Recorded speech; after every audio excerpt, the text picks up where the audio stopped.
할렐루야. 오늘도 각자의 처소에서 예배 자리로 나온 우리 성도 여러분 사랑하고 환영합니다. 주님의 놀랍고 크신 은혜가 이 시간에 있을 줄 믿습니다. 사자성어 중에 동상이몽이라는 단어가 있습니다. 같은 침대에서 다른 꿈을 꾼다는 말이죠. 잘 아시다시피 같은 상황에서 서로 다른 생각을 가지고 있을 때 주로 사용하는 말입니다. 그런데 오늘 본문에서도 동상이몽의 상황이 전개됩니다. 예수님께서요, 오늘 본문은 예수님께서 십자가의 길을 가시려고 예루살렘으로 올라가는 길 가운데 벌어진 일입니다. 예수님께서 예루살렘으로 올라가셨는데 그 길은 고난의 길이요, 순환의 길이요, 십자가의 길이었잖아요. 그래서 올라가는 길에 제자들에게 계속해서 고지하십니다. 나는 이제 예루살렘에 가서 고난받다가 순환받다가 죽게 되고 그 다음에 십자가에 못 박혀 죽게 되고 3일 만에 부활하게 된다라고 얘기합니다. 이것을 3번 얘기했다고 나옵니다. 순환 예고를 3번 하지요. 복음서마다요. 그런데 3번 얘기했다는 것은 히브리 문학에서 사물 완전수이기 때문에 계속해서 여러 번 강조하면서 말했다는 의미입니다. 그러니까 예수님께서는 예루살렘 올라가면서 제자들에게 나 지금 예루살렘에 올라가는데 나 올라가서 계속해서 고난받고 순환받고 그 십자가의 길을 갈 것이다. 너희들 그것을 기억하고 잘 알아라 라고 계속해서 얘기했을 것입니다. 그것이 메시아의 길이요, 메시아가 가는 방향이다 라고 얘기했었던 것입니다. 그런데요, 제자들은요, 예수님이 그렇게 얘기했는데도 그 말을 온전히 알아듣지를 못했습니다. 제자들은 어떻게 했습니까? 마태복음, 마가복음에 보면 야고보와 요한이 어떻게 하냐? 순환 예고 바로 다음에 일어난 일입니다. 야고보와 요한이 예수님, 주님께서 영광의 자리에 올라가실 때 저는 우편에, 제 동생은 좌편에 좀 앉게 해주십시오 라고 부탁합니다. 이 얘기를 듣고는 예수님은 기가 막히죠.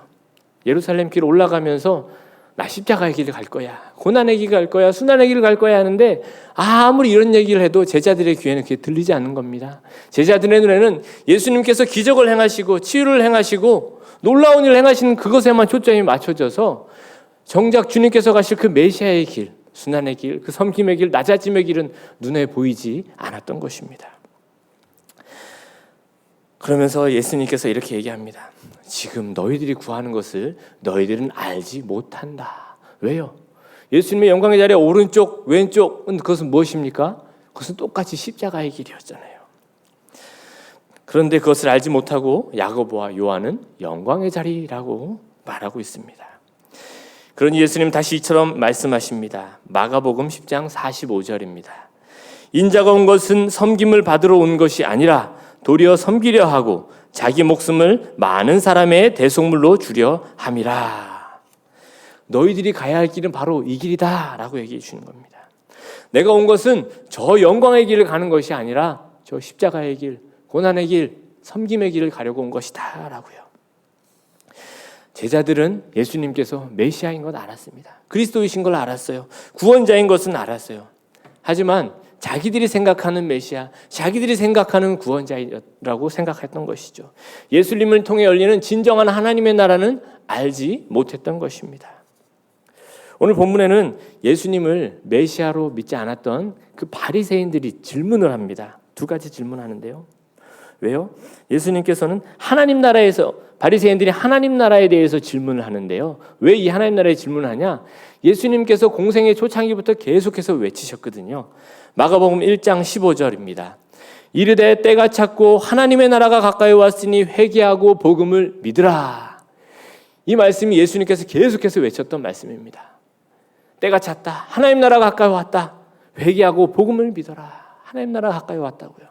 그러니 이 바리새인들이 그것을 묻습니다. 당시 이스라엘은 로마의 식민지 가운데 있었습니다.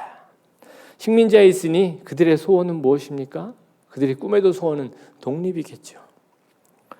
나라 잃은 슬픔 가운데 그들이 바라는 것은 오직 하나, 이스라엘의 독립이었습니다. 당시 이스라엘은 신락 같은 희망도 보이지 않았는데요. 이때 소문이 하나 퍼지고 있었습니다. 그 소문이 뭐냐? 예언에 의하면 하나님께서 이스라엘에 위해서 한 구원자를 보내주실 것이다 라는 것이었습니다.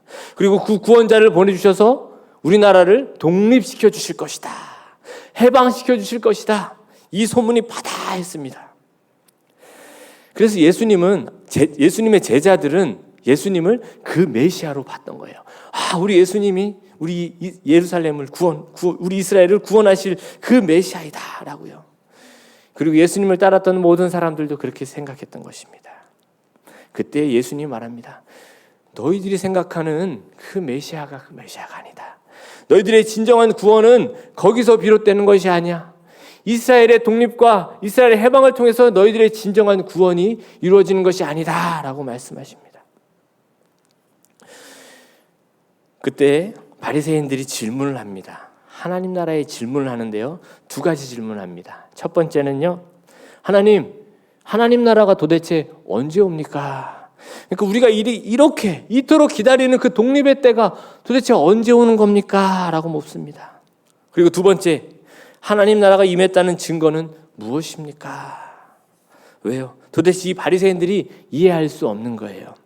아니, 예수 당신이 하나님 나라가 왔다고 하는데 본인이 메시아라고 하고 예수들이 메시아라고 따르고 있는데, 아니 도대체 당신이 메시아로 왔는데 우리가 달라진 것이 뭐가 있냐고 지금 묻는 것입니다. 여전히 고통스럽고 여전히 고달프고 왜 이 현실이 우리 가운데 있느냐, 절망 가운데 아픔 가운데 이스라엘 백성들이 왜 여전히 이것 가운데 있느냐라고 묻는 것입니다. 성도 여러분 어떻습니까? 예수님을 구주로 영접하고 하나님 나라를 경험하면서 늘 기쁘고 좋은 일만 있으십니까? 어떤 분이 이해할 수 없다는 거예요. 어떻게 이렇게 예수님을 섬기는데 왜 이렇게 나에게 아픔과 고통과 힘든 일이 여전히 나에게 있는 것인지, 그 절망이 나에게 다가오는지, 여전히 나의 문제가 해결되지 않고 이렇게 힘이 든 것인지. 바리새인도 마찬가지였습니다. 그것을 이해할 수 없었던 것입니다. 아니 예수 당신이 메시아인데 어떻게 하나님 나라가 펼쳐졌다는데 왜 우리는 하나님 나라에서 이런 것을 경험해야 하는가라고 말입니다. 제자들은 그들이 꿈꾸는 메시아를 생각하고 있었고 바리새인들은 예수님을 메시아로 믿지 않았습니다. 예수님이 메시아가 맞다면 왜 이렇게 변하지 않고 그대로인지 묻고 있는 것이었습니다. 그래서 이렇게 비꼬듯이 묻고 있는 것입니다. 아니 당신이 메시아라면 도대체 하나님 나라 언제 임합니까? 그리고 그 하나님 나라가 임했다고 하는데 그 증거는 무엇입니까? 라고 말입니다.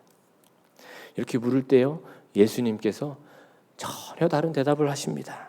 뜻밖의 대답을 하셨습니다. 이들이 바랬던 대답이 아닙니다. 오늘 본문 20절입니다. 하나님의 나라는 볼 수 있게 임하는 것이 아니요 또 여기 있다 저기 있다고도 못하리니 하나님의 나라는 너희 안에 있느니라. 이 말은요, 한마디로 하나님의 생각과 너희의 생각은 다르다라는 것입니다. 하나님의 나라는 눈에 보이는 것이 아니라고 했잖아요. 이스라엘 백성들은 눈에 보이는 것이라고 생각했어요.